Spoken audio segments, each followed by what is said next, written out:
यार UGC NET paper 1 के questions देख के ना लगता है सब पढ़ा हुआ भी कंफ्यूजिंग हो गया है। एग्जैक्टली पीवाईक्यू खोलते ही लगता है अरे ये तो पढ़ा था, पर आंसर कैसे निकलेगा। तो बस इसी कंफ्यूजन को क्लियर करने के लिए हम लेके आए हैं यूजीसी नेट पेपर 1 के पीवाईक्यूज, बिल्कुल simple language step by step explanation के साथ। यहाँ हम सिर्फ आंसर नहीं बताएंगे, बल्कि ये भी समझाएंगे कि क्वेश्चन का अप्रोच क्या होना चाहिए और एग्जाम में कैसे सोचना है। चाहे टीचिंग एप्टीट्यूड हो, रिसर्च हो, डीआई, रीजनिंग या आईसीटी, हर पीवाईक्यू को देखेंगे बिना बोरिंग लेक्चर के। अगर तुम भी यूजीसी नेट पेपर 1 से थोड़े नर्वस हो या पीवाईक्यूज को प्रॉपरली समझना चाहते हो तो वीडियो को एंड तक जरूर देखो, because PYQs he UGC net का रियल गेम चेंजर होते हैं। चलो लेट्स स्टार्टेड।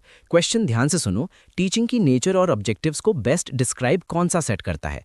टोटल 6 स्टेटमेंट्स दिए गए हैं और हमें सबसे करेक्ट कॉम्बिनेशन चूज करना है। बिल्कुल, ये क्वेश्चन डायरेक्ट रट्टा बेस्ड नहीं है, ये कॉन्सेप्चुअल क्लैरिटी चेक करता है कि टीचिंग एक्चुअली होती क्या है। Statement A, teaching and learning are integrally related. ये तो ऑब्वियस लग रहा है, राइट? बिल्कुल करेक्ट। टीचिंग बिना लर्निंग के मीनिंगलेस है। अगर स्टूडेंट कुछ सीख ही नहीं रहा तो टीचिंग हुई कि नहीं। एग्जाम्पल, टीचर पढ़ाता जा रहा है, स्टूडेंट समझ ही नहीं रहा, तो learning absent, teaching incomplete. A is correct. Statement B, there is no difference between teaching and training. ये थोड़ा सस्पिशियस लग रहा है। बिल्कुल गलत। Teaching is equal to overall development, यानी thinking, values, understanding. Training is equal to specific skill development. Example, teaching is equal to economics का concept समझाना, training is equal to excel या मशीन ऑपरेशन सिखाना। दोनों सेम नहीं होते। B is incorrect. Statement C, concern of all teaching is to ensure some kind of transformation in students. इसका क्या scene है? ये बहुत इंपॉर्टेंट पॉइंट है और बिल्कुल सही है। टीचिंग का गोल सिर्फ इन्फॉर्मेशन देना नहीं होता, बल्कि बिहेवियर, एटीट्यूड, नॉलेज या थिंकिंग में चेंज लाना होता है। Example, civic sense, critical thinking, moral values, सब ट्रांसफॉर्मेशन ही तो है। C is correct. Statement D, all good teaching is formal in nature. ये तो थोड़ा एक्सट्रीम स्टेटमेंट लग रही है। करेक्ट कैच, ये गलत है। टीचिंग फॉर्मल भी हो सकती है और इनफॉर्मल भी। Example, classroom lecture is equal to formal, parents से वैल्यू सीखना इज इक्वल टू इनफॉर्मल। दोनों ही इफेक्टिव टीचिंग हो सकती है। D is incorrect. Statement E, a teacher is a senior person. Age या सीनियरिटी जरूरी होती है क्या? नहीं, टीचर का रोल नॉलेज और गाइडेंस से डिफाइन होता है, एज से नहीं। एग्जाम्पल, सीनियर स्टूडेंट जूनियर को पढ़ा रहा है, still teacher. E is incorrect. Last one, statement F, teaching is a social act well learning is a personal act. ये थोड़ा फिलोसॉफिकल लग रहा है। पर बिल्कुल करेक्ट है। टीचिंग इंटरैक्शन पे बेस्ड होती है, सोसाइटी, क्लासरूम, डिस्कशन। लर्निंग अंदर होती है, माइंड के अंदर। सेम टीचर, सेम क्लास, पर हर स्टूडेंट अलग अलग सीखता है। F is correct. तो करेक्ट स्टेटमेंट्स कौन से हुए? A, C, F. इसलिए करेक्ट ऑप्शन है correct answer option 3, A, C, F. UGC NET paper 1 में एब्सोल्यूट स्टेटमेंट्स जैसे all, no difference, only formal अक्सर गलत होते हैं। कॉन्सेप्ट समझो, ऑप्शंस खुद एलिमिनेट हो जाते हैं। ऑलराइट, नेक्स्ट क्वेश्चन सुनो। टीचिंग की इफेक्टिवनेस सबसे ज्यादा किस लर्नर कैरेक्टरिस्टिक से रिलेटेड है? ऑप्शंस भी सिंपल लग रहे हैं, पर यहीं पे स्टूडेंट्स कंफ्यूज हो जाते हैं। बिल्कुल, पेपर 1 का क्लासिक क्वेश्चन है। ये चेक करता है कि तुम लर्निंग साइकोलॉजी समझते हो या नहीं। Option 1, prior experience of the learner. ये काफी लॉजिकल लग रहा है। बिल्कुल करेक्ट डायरेक्शन में सोच रही हो। लर्निंग थ्योरी के अकॉर्डिंग नया नॉलेज पुराने एक्सपीरियंस पे बिल्ड होता है। एग्जाम्पल, अगर स्टूडेंट पहले से इकोनॉमिक्स का बेसिक जानता है तो एडवांस कॉन्सेप्ट्स टीचर इजीली समझा सकता है, इसलिए टीचिंग ज्यादा इफेक्टिव हो जाती है। Option 1 is highly related. Option 2, educational status of parents. ये भी इनडायरेक्टली अफेक्ट करता होगा ना? इनडायरेक्टली हाँ, बट हाईली रिलेटेड नहीं। पेरेंट्स का एजुकेशन एनवायरनमेंट इन्फ्लुएंस करता है, पर टीचिंग की इफेक्टिवनेस डायरेक्टली इस पे डिपेंड नहीं करती। टीचर सेम कंटेंट सबको पढ़ा रहा होता है। Option 2 eliminated. Option 3, peer groups of the learner. Friends का इफेक्ट तो होता है, राइट? हाँ, मोटिवेशन और बिहेवियर पे होता है, पर टीचिंग इफेक्टिवनेस का कोर फैक्टर नहीं होता है। पीयर ग्रुप लर्निंग को सपोर्ट या डिस्ट्रैक्ट कर सकता है, बट टीचिंग का इम्पैक्ट सबसे ज्यादा इससे डिफाइन नहीं होता। Option 3 eliminated. Option 4, family size. ये तो थोड़ा आउट ऑफ कॉन्टेक्स्ट लग रहा है। एग्जैक्टली, फैमिली साइज का टीचिंग इफेक्टिवनेस से डायरेक्ट रिलेशन नहीं होता। तो सब ऑप्शंस चेक करने के बाद क्लियरली जो सबसे हाईली रिलेटेड है टीचिंग की इफेक्टिवनेस से, correct answer option 1, prior experience of the learner. Paper 1 में जब भी टीचिंग इफेक्टिवनेस या लर्निंग प्रोसेस लिखा हो, सबसे पहले लर्नर के कॉग्निटिव फैक्टर सोचो, जैसे प्रायर नॉलेज, रेडीनेस, मोटिवेशन। यही क्वेश्चंस को क्रैक करने का शॉर्टकट है। ओके, ये वाला क्वेश्चन थोड़ा मैचिंग टाइप है। सेट 1 में मेथड्स ऑफ टीचिंग दिए हैं और सेट 2 में उनकी सक्सेस और इफेक्टिवनेस के बेसिक रिक्वायरमेंट्स। बिल्कुल। ट्रिक ये है कि हर मेथड का कोर नेचर याद रखो, फिर मैचिंग इजी हो जाती है। ए लेक्चरिंग, लेक्चर का मेन फोकस क्या होता है? कंटेंट डिलीवरी, और वो भी क्लियर और सिंपल लैंग्वेज में।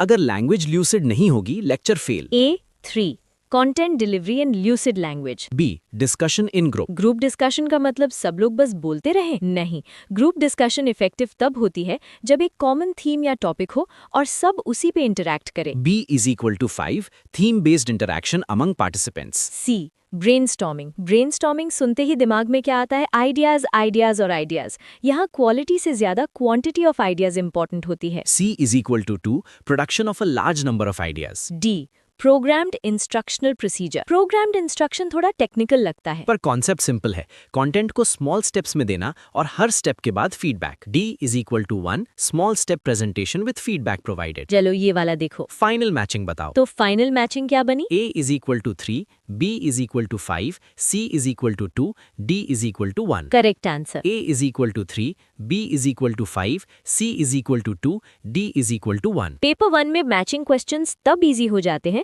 जब तुम मेथड का कोर ऑब्जेक्टिव याद रखते हो और अननेसेसरी ऑप्शंस जैसे टीचिंग एड्स यहाँ को एलिमिनेट कर देते हो। चलो नेक्स्ट क्वेश्चन देखते हैं। फॉर्मेटिव इवैल्यूएशन के लिए कौन से इवैल्यूएशन प्रोसीजर्स होते हैं? 6 स्टेटमेंट्स दिए हैं और 4 ऑप्शंस दिए हैं आंसर के लिए। सबसे पहले तो ये समझ लो फॉर्मेटिव इवैल्यूएशन का मतलब क्या है। ये होता है लर्निंग के दौरान फीडबैक देना, इम्प्रूवमेंट लाना और स्टूडेंट को गाइड करना, ना कि सिर्फ final grading. Statement a teacher awards grades after transacting the course work, ये फॉर्मेटिव है क्या? ये समेटिव इवैल्यूएशन है। रीजन, ये कोर्स कंप्लीट होने के बाद दिया जाता है, इम्प्रूवमेंट के लिए नहीं। ए eliminated. Statement B.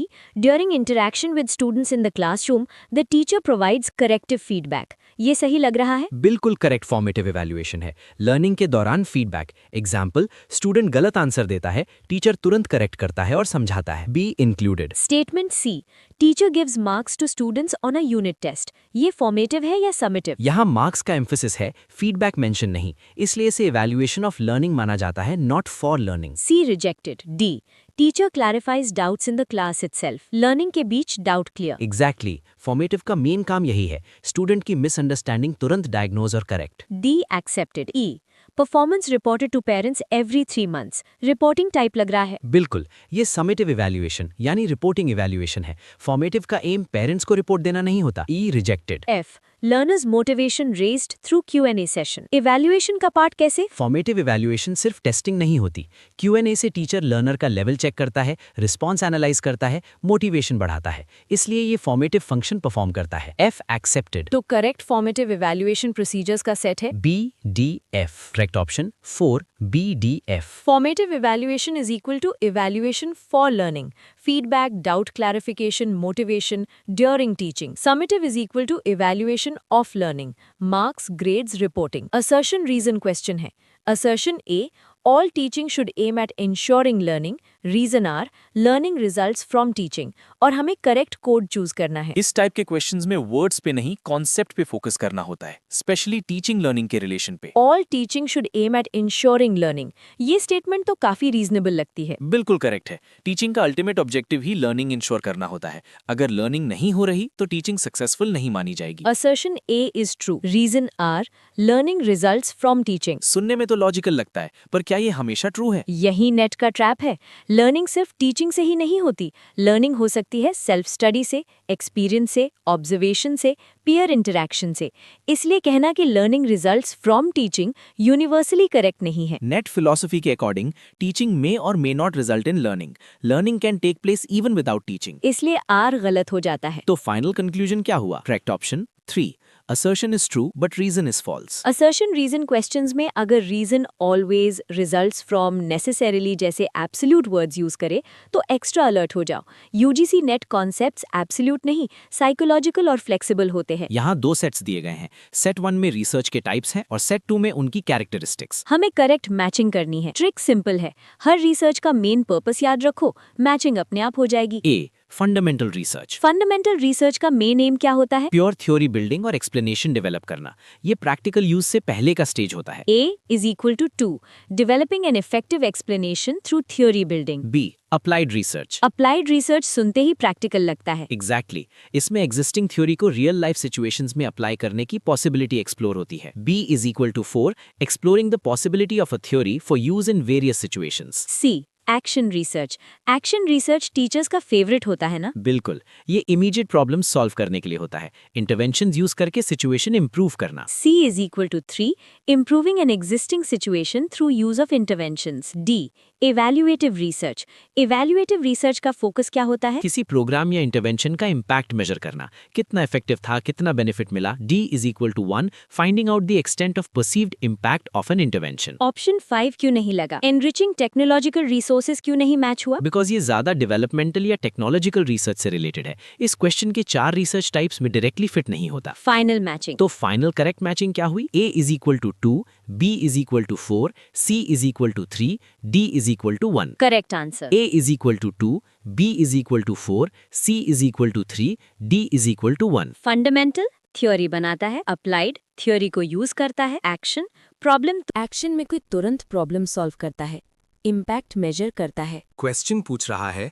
Action research strategy का साइक्लिक नेचर कौन सा सेट ऑफ एक्टिविटीज बेस्ट दिखाता है? मतलब हमें एक्शन रिसर्च का स्टैंडर्ड साइकिल याद होना चाहिए। एक्शन रिसर्च हमेशा साइक्लिक होती है, एक स्टेप के बाद नेक्स्ट और फिर साइकिल रिपीट होता है। Standard action research cycle: plan, act, observe, reflect, replan. Option 1 reflect, observe, plan, act. यहाँ रिफ्लेक्शन से स्टार्ट हो रहा है, गलत। रिफ्लेक्शन तो एंड में होता है, स्टार्ट में नहीं। Option 2 observe, act, reflect, plan. इसमें पहले प्लानिंग होनी चाहिए ना? बिल्कुल, एक्शन रिसर्च प्लानिंग के बिना स्टार्ट ही नहीं होती। Option 3 act, plan, observe, reflect. Action पहले और प्लानिंग बाद में। ये तो लॉजिक के ही अगेंस्ट है, पहले प्लान फिर action. Option 4 plan, act, observe, reflect. ये तो बिल्कुल टेक्स्ट बुक ऑर्डर लग रहा है। एग्जैक्टली यही एक्चुअल साइक्लिक नेचर है एक्शन रिसर्च का। Correct sequence. तो करेक्ट आंसर कौन सा हुआ? Correct option